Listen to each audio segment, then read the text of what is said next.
In this video, we continue proving theorems about the inverse of a matrix from section 2.3. So let's start with theorem 2.10, the cancellation properties. So we let C be an invertible matrix, and property 1 says if AC equals BC, then A must equal B. That's known as the right cancellation property because we're multiplying here on the right. And property 2 says if CA equals CB, then A equals B. That's known as the left cancellation property because we're multiplying C by these other matrices on the left.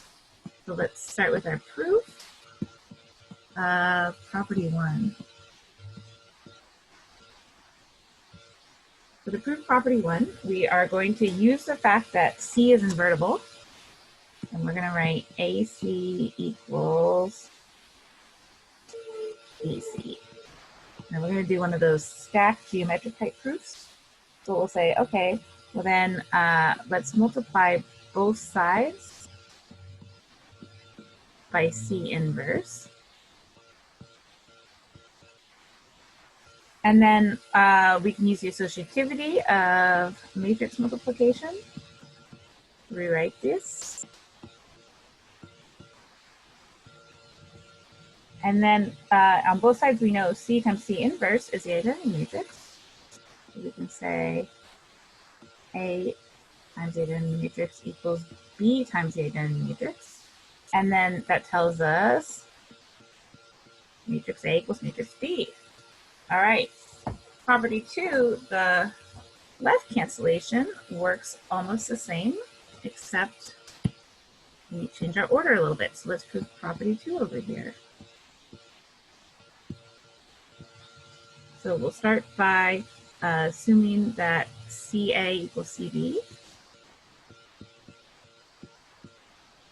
And then we'll left multiply both by C inverse on both sides of the equation.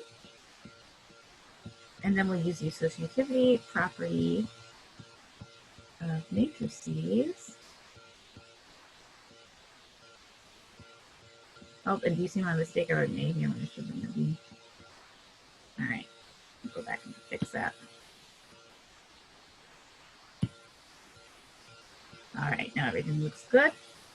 So we've got C inverse C times A on the left and C inverse C times matrix B on the right. And then we know C inverse C is the identity matrix. The identity matrix times A equals the identity matrix times B. And so we conclude matrix A equals matrix B. All right. Let's take a look now at theorem 2.11. This is about systems of equations with unique solutions. So it says if A is an invertible matrix in the system AX equals B has a unique solution where X equals A inverse B. And we're going to use this very often in problem solving. So let's take a look at our proof here. So matrix A is invertible, which means it's non-singular. So we are able to make use of its inverse that exists. So we know AX equals B, then A inverse AX equals A inverse B, and A inverse A is just the identity. So then the identity matrix times X is A inverse B, so we could say X is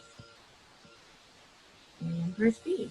And this solution is unique because if we had two solutions, x1 and x2, then you could apply the cancellation property to this equation right here. You'd have something like this if you had two solutions where A times x1 equals B also equals A times x2, and that would imply, after canceling two by the A's, that x1 equals x2. All right, so let's look at an example of how you might solve this. Here's our example. So we are going to solve this system of linear equations using an inverse matrix. So we will make use of theorem 2.11 that we just proved. That says if A is an invertible matrix, in the system AX equals B has a unique solution, X equals A inverse B. All right, so we are going to translate this into a matrix. So here our matrix A is going to be, let's see, 1, 1, 1, 2, 2, negative 2, 1, negative 1, 1.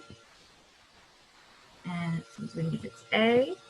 And then B is going to be the 2, 4, 2 column vector. 2, 4, negative 2.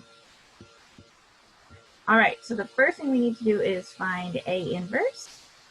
So we will head over to Simpy to do that for us.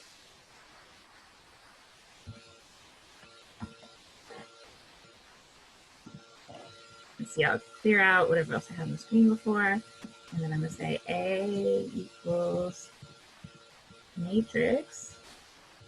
And I'll put my rows in here. So the first row is 1, 2, 1. The second row is 1, 2, negative 1. And my third row is 1, negative 2, 1. And let's verify matrix A matches what we had over here on our whiteboard. And it is indeed a match. So now we want to find A inverse. So we can say A, and then use the exponent symbol, the double stars here in Simpy, the -1 power. And here's A inverse. All right, so now we need to multiply A inverse times B. So I'm going to go ahead and enter B in here. Let's see if I can do lowercase b. I don't know how picky Simpy is. So B is this 2, 4, 2 column vector. Let's see, I need another bracket here.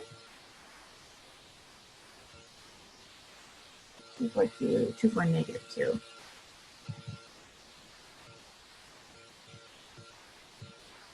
And then if I type lowercase b, hey, we're in business. So then we want to multiply A inverse times B. And here's our result. So this is our solution for x1, x2, and x3. So I'm going to write that out on our whiteboard. So our results here are x equals A inverse B, which equals 0, 1/4, 1/2. And then we had 1/2, 0, negative 1/2. These are just my results from over here in Simpy if I scroll up. And then our last column in A inverse was 1/2, negative 1/4, negative 1/4, and 0. And then we multiply that by B, which is 2, 4, negative 2. And our result was 1, 1, negative 1 in Simpy.